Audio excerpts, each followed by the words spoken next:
Student, इससे पिछले video में हमने आपको एटॉमिक मास और एवरेज एटॉमिक मास के बारे में बताया था। तो उसके अंदर एक टर्म आई थी आइसोटोप्स। तो आज हम आपको आइसोटोप्स के बारे में बता रहे हैं कि आइसोटोप्स क्या होता है। तो सबसे पहले हम बात करें आइसोटोप्स की डेफिनेशन। तो आइसोटोप्स की डेफिनेशन हो जाएगी the element which have same atomic number. क्या डेफिनेशन होगी? The element which have same number atomic number but different atomic mass. ये आइसोटोप्स की डेफिनेशन है। क्या? कि the element which have same atomic number but different in atomic mass. वो element जिनका atomic number तो सेम होता है लेकिन उनका एटॉमिक मास डिफरेंट होता है, उनको हम आइसोटोप्स कहते हैं। जैसे हमें पता है कि एक एलिमेंट को रिप्रेजेंट करने के लिए हम इस तरह से रिप्रेजेंट करते हैं, जहां पर ए क्या है? ए है आपका एटॉमिक मास, और जेड क्या है यहाँ पर? और जेड है यहाँ पर आपका एटॉमिक नंबर। तो ये एटॉमिक मास और ये आपका एटॉमिक नंबर। तो ये एटॉमिक मास तो डिफरेंट होता है और उसका एटॉमिक नंबर सेम होता है, उसको हम क्या बोलते हैं?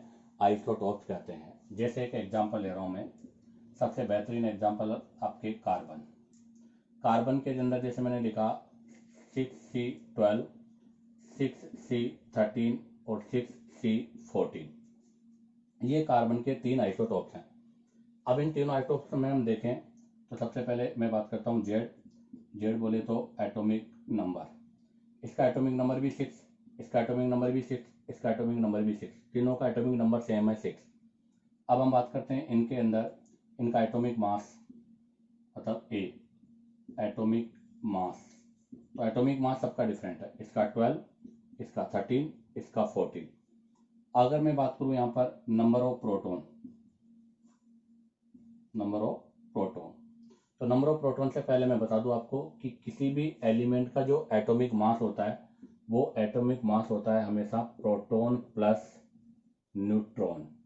प्रोटॉन और न्यूट्रॉन का जो सम है वो उसका एटॉमिक मास होता है, और जो अकेले केवल प्रोटॉन्स होते हैं वो आपका एटॉमिक नंबर होता है। तो प्रोटॉन को हम एटॉमिक नंबर और प्रोटॉन प्लस न्यूट्रॉन को हम एटॉमिक मास बोलते हैं। तो नंबर ऑफ प्रोटॉन की बात करूं तो सभी का एटॉमिक नंबर सेम होने की वजह से सभी में नंबर ऑफ प्रोटॉन तो क्या होंगे? सेम 666। लेकिन अगर मैं बात करूं यहाँ पर नंबर ऑफ न्यूट्रॉन, तो यहाँ पर नंबर ऑफ न्यूट्रॉन का डिफरेंस है। देखो इसका एटॉमिक मास कितना था? 12। इसमें कितने प्रोटॉन है? 6। आपको पता है कि atomic mass proton plus neutron होता है। क्या होता है atomic mass? Proton plus neutron. अगर एटॉमिक मतलब A बराबर P प्लस N है। अब आपको पता है अगर A आपको पता है, P आपको पता है, N आपको निकालना है, तो N इक्वल टू क्या हो जाएगा? इसको इधर लाएंगे अपन तो A माइनस पी हो जाएगा, अर्थात A माइनस पी क्या हो जाएगा? न्यूट्रॉन हो जाएंगे। तो देखो इसमें न्यूट्रॉन निकालेंगे तो 12 में से 6 गए तो 6, इसमें 13 में से 6 गए तो 7, जहाँ 14 में से 6 गए तो कितने आ गए? 8। तो अब आप देखो हमने जो डेफिनेशन लिखी थी आइसोटोप की, क्या डेफिनेशन थी? The element which have same atomic number. इनके एटॉमिक नंबर सबके सेम है और एटॉमिक मास सबके डिफरेंट है, ये आइसोटोप्स होते हैं। और आप देखो नंबर ऑफ प्रोटॉन सब में सेम है और नंबर ऑफ न्यूट्रॉन सब में डिफरेंट है। तो इसका मतलब हम ऐसा कह सकते हैं कि आइसोटोप्स जो होते हैं उनको हम आइसोप्रोटोनिक भी बोलते हैं। आइसोटोप्स को हम आइसोप्रोटोनिक भी बोलते हैं। क्यों? क्योंकि आइसोटोप्स में नंबर ऑफ प्रोटॉन सेम होते हैं और नंबर ऑफ प्रोटॉन सेम होने की वजह से उनको हम आइसोप्रोटोनिक भी कहते हैं। लेकिन ध्यान रखना उनमें न्यूट्रॉन सेम नहीं होते, न्यूट्रॉन्स क्या होते हैं? अलग अलग होते हैं। तो नंबर ऑफ प्रोटॉन सेम होने की वजह से इनको हम आइसोप्रोटोनिक कहते हैं। हम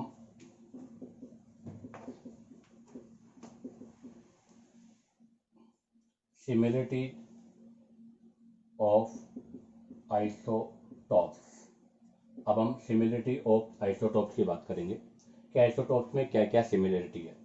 तो अभी आपने देखा कि आइसोटॉप्स में क्या क्या सिमिलरिटी है। Have same atomic mass. Isotopes का जो एटॉमिक मास होता है वो सेम होता है। दूसरा आपने देखा क्या, have same number of proton, उनमें प्रोटॉन की संख्या सेम होती है। तीसरे अगर बात करें तो have same number of electron, उनमें इलेक्ट्रॉन की संख्या भी सेम होगी। अगर चौथी बात करें हम तो हैव सेम इलेक्ट्रॉनिक कॉन्फ़िगरेशन, ध्यान दे उनका एटॉमिक नंबर सेम है। और अगर एटॉमिक नंबर है, एटॉमिक मास नहीं, एटॉमिक नंबर, तो अगर उनका एटॉमिक नंबर सेम है तो उनका इलेक्ट्रॉनिक कॉन्फ़िगरेशन भी क्या होगा, सेम होगा।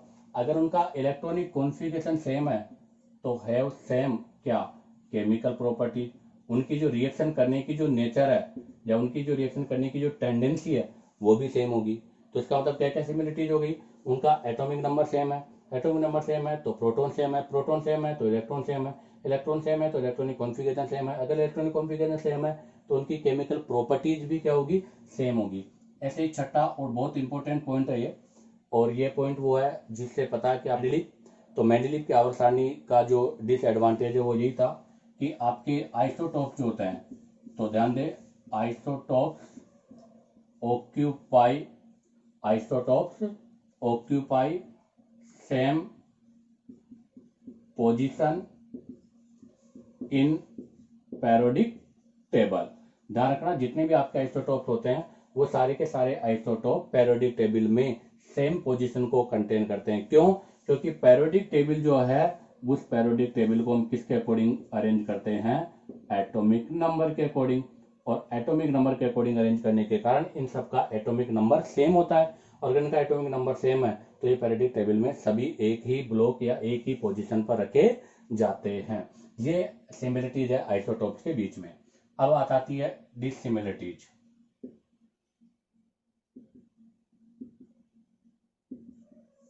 Dissimilarities of isotopes.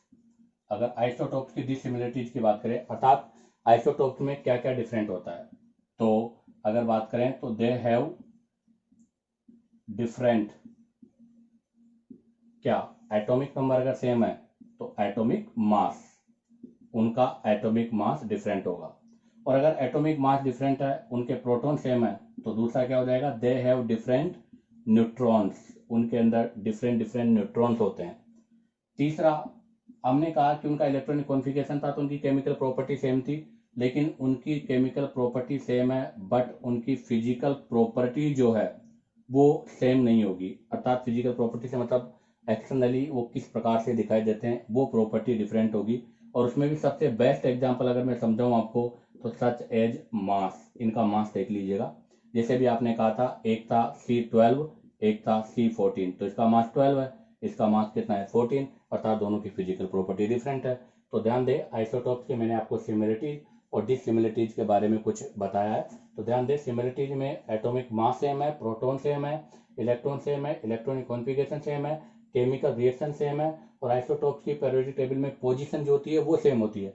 और अगर डिसिमिलरिटीज में बात करें तो एटॉमिक मास डिफरेंट है, न्यूट्रॉन डिफरेंट है, और उनकी फिजिकल प्रॉपर्टी भी डिफरेंट होती है। अब हम कुछ इसके महत्वपूर्ण एग्जाम्पल की बात करेंगे।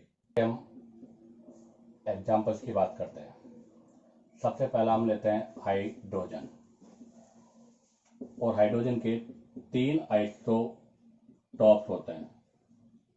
हाइड्रोजन के 3 आइसोटॉप्स होते हैं। अब ध्यान दें हाइड्रोजन के 3 आइसोटॉप्स कौन कौन से हैं। पहला है 1H1, दूसरा है 1H2, और आपका तीसरा है 1H3। ये 3 आपके, मैं थोड़ा दूर दूर लिख देता हूं उनको, 1H1, 1H2, 1H3।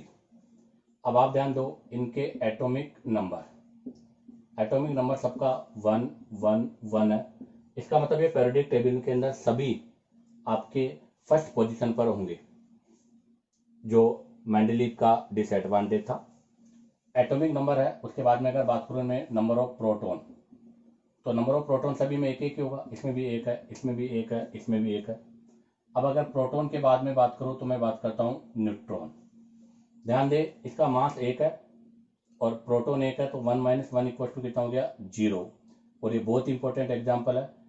कि 1H1 हाइड्रोजन का ये एकमात्र ऐसा आइसोटोप है जिसमें कोई न्यूट्रॉन्स नहीं होता, अर्थात पूरी पीरियोडिक टेबल में एकमात्र एलिमेंट है जिसका कोई भी न्यूट्रॉन जिसमें कोई भी न्यूट्रॉन नहीं है।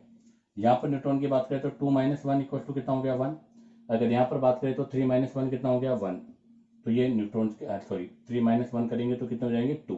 तो यहाँ पर न्यूट्रॉन की संख्या 2 हो गई। तो देखो तीनों में न्यूट्रॉन्स डिफरेंट डिफरेंट है, लेकिन तीनों में प्रोटॉन सेम है, इसलिए इनको आइसोटॉप्स बोलते हैं। याद रखिए इसका नाम है प्रोटियम। प्रोटियम इसको बोलते हैं ड्यूटीरियम और इसको बोलते हैं ट्राइटियम। तो यह है आपका प्रोटियम, यह है आपका ड्यूटीरियम और यह है आपका ट्राइटियम। तो प्रोटियम, ड्यूटीरियम, ट्राइटियम ये तीन है। हाँ, इस वाले का एक नया सिंबल होता है, इसको हम डी से रिप्रेजेंट करते हैं। किससे रिप्रेजेंट करते हैं? डी से। और ये जो है इसको हम रिप्रेजेंट करते हैं किससे? पी से। प्रोटियम पी, ड्यूटेरियम डी और ट्राइटियम इसको हम रिप्रेजेंट करते हैं टी से। तो ध्यान रखना इन तीनों आइसोटोप में प्रोटियम को पी से, ड्यूटेरियम को डी से और ट्राइटियम को टी से रिप्रेजेंट करते हैं। और जो डी है इसको बोलते हैं हेवी हाइड्रोजन। क्या बोलते हैं इसको? Heavy hydrogen. हैवी हाइड्रोजन बोलते हैं इसको। तो ध्यान रखना ये डी है, इसको हम हैवी हाइड्रोजन कहते हैं। ध्यान दो, बहुत ही छोटी और बहुत ही कॉमन चीज है, बट ये क्वेश्चन आईआईटी 2019 के अंदर पूछा हुआ है। अब आप सोचो एक इतना बड़ा एग्जाम आईआईटी का, उसके अंदर इतने सिंपल क्वेश्चन उन्होंने आपके जो ड्यूटेरियम है उसमें नंबर ऑफ न्यूट्रॉन्स पूछे थे, और इसी टाइप से एक और क्वेश्चन पूछा था कि हाइड्रोजन के कितने आइसोटॉप्स पॉसिबल है। तो देखने को तो बहुत सिंपल सी चीज है, बहुत इजी पोर्शन है, लेकिन ये क्वेश्चन आपके आईआईटी में आया हुआ है। अब हम बात करते हैं next example number 2। Example number 2 में हम ले लेते हैं कार्बन के। हालांकि कार्बन के मैंने भी पहले ही बता दिए थे, 3 आइसोटॉप्स होते हैं कार्बन इसके, 12C, 13C और 14C। अगर प्रोटॉन की बात करें तो सभी में 6 हैं, और प्रोटॉन इलेक्ट्रॉन भी 6 हैं। न्यूट्रॉन इसके 12 6 - 6, 13 6 7 या 14 - 6 इक्वल टू 8। तो इसमें 6, इसमें 7 और इसमें 8 है। आगे बात करते हैं नेक्स्ट नंबर 3 ऑक्सीजन। ऑक्सीजन के भी आप 3 आइसोटॉप्स हैं। ऑक्सीजन पहला 16, तो 8 और 16। दूसरा हो जाएगा आपका 17 और तीसरा हो जाएगा आपका 18। तो ऑक्सीजन के भी टोटल 3 आइसोटॉप्स हैं। एक हो जाएगा 16, एक हो जाएगा 17 और एक हो जाएगा आपका 18। ऐसे ही एक और एग्जांपल में ले लेता हूं आपके क्लोरीन। क्लोरीन के 2 आइसोटॉप्स हैं, एक तो होगा 35 क्लोरीन 17 और एक हो जाएगा आपका क्लोरीन 17 37। तो ये कुछ इंपॉर्टेंट आइसोटॉप्स मैंने आपको लिखवाए हैं, ये इनके बारे में आपको पता होना चाहिए। हालांकि वैसे तो मोस्टली एलिमेंट्स के आइसोटॉप्स हैं, हमें सभी के याद करने की आवश्यकता नहीं है, बस कुछ इंपॉर्टेंट मैंने जो आपके सामने लिखवा दिए हैं इनके बारे में आपको पता होना चाहिए, क्योंकि अगर एग्जाम में क्वेश्चन पूछा जाएगा तो इन्हीं से रिलेटेड वो आइसोटॉप्स आपका होगा। हाँ, तो हम एक एवरेज एटॉमिक मास से रिलेटेड क्वेश्चन की बात कर लेते हैं कि antimony consist of 2 isotopes. Antimony के 2 आइसोटॉप्स हैं। Antimony 121 isotopes has an evidence of 57.35%। तो the other isotope is antimony 123, और एक आइसोटॉप एंटीमनी का दूसरा 123 है। तो आपको इस क्वेश्चन में एवरेज एटॉमिक मास कैलकुलेट करना है। तो मैंने आपको पिछले वीडियो में बता दिया था एवरेज एटॉमिक मास का मतलब है। तो आप देखो एंटीमनी के इस एंटीमनी के कितने आइसोटॉप्स है? 2। एक आइसोटॉप्स है 121 और एक आइसोटॉप्स आपका 123। आपका जो 120 वाला आइसोटॉप्स है उसका परसेंटेज है 57.35%, अर्थात ये इसका एविडेंस दे रखा है। लेकिन आपको 123 वाले का परसेंटेज इस क्वेश्चन में गिवन नहीं है, इसी वजह से क्वेश्चन मैंने आपको करवाया। अच्छा क्वेश्चन है। तो आप ध्यान दो कि हमें पता है कि टोटल परसेंटेज कितना होता है 100। अगर 100 में से एक आइसोटोप आपका 57.35 है, तो आपको पता है बाकी जो रिमेनिंग होगा वो दूसरा आइसोटोप होगा, क्योंकि इसके केवल 2 आइसोटोप हैं। तो इसका मतलब हमें 123 का परसेंटेज आपको खुद को निकालना है। तो हम इसमें से इसको क्या करेंगे? माइनस कर देंगे। अगर आप इसको माइनस करोगे तो आपके पास यहाँ से जो प्राप्त हो जाएगा वो इसका, तो देखो इसको मैं माइनस कर देता हूँ। तो ये तो हो जाएगा आपका 10 5, वो हो जाएगा 9 9 में 6 और या 9 में से 7 2 और 9 में से 5 42.65। तो यहाँ से आपके पास ये ऑप्टेन हो जाएगा 42.65। अब बात करते हैं, ये इनका मास आ गया एलिमेंट इसका आइसोटॉप का, और इनका एवरेंस आ गया। अब हम क्या करेंगे, तो सिंपल सी चीज़ है कि जो भी परसेंटेज होता है, जैसे 57.35 है, अपॉन 100 करेंगे, इनटू मल्टीप्लाई करेंगे इसके मास से, कितना है 121। ऐसे ही इसमें देखो कितना है 42.65, किससे डिवाइड करेंगे 100 से परसेंटेज को हटाने के लिए, और किससे मल्टीप्लाई करेंगे 123 से। तो यहाँ पर भी आप देखो 121 आ गया, यहाँ इसको मल्टीप्लाई कर दिया 123 आ जाएगा। अब इन दोनों को हम क्या करेंगे, यहाँ से मल्टीप्लाई कर लेंगे और मल्टीप्लाई करके सोल्व कर लेंगे, और सोल्व करने पर जो आएगा उन दोनों को ऐड कर देंगे। ऐड करने पर जो आएगा वही हमारा क्या होगा, आंसर होगा। तो इन दोनों को सोल्व करके ऐड करने पर जो आएगा वो हमारा क्या हो जाएगा, आंसर, और उसकी वैल्यू अप्रोक्सीमेट कितनी आएगी 121.84। तो ध्यान दें, इन दोनों वैल्यू को सोल्व करके हमें यहाँ पर क्या करना है, ऐड करना है। ऐड करने से हमारे पास जो वैल्यू आएगी वो 121.84 होगी।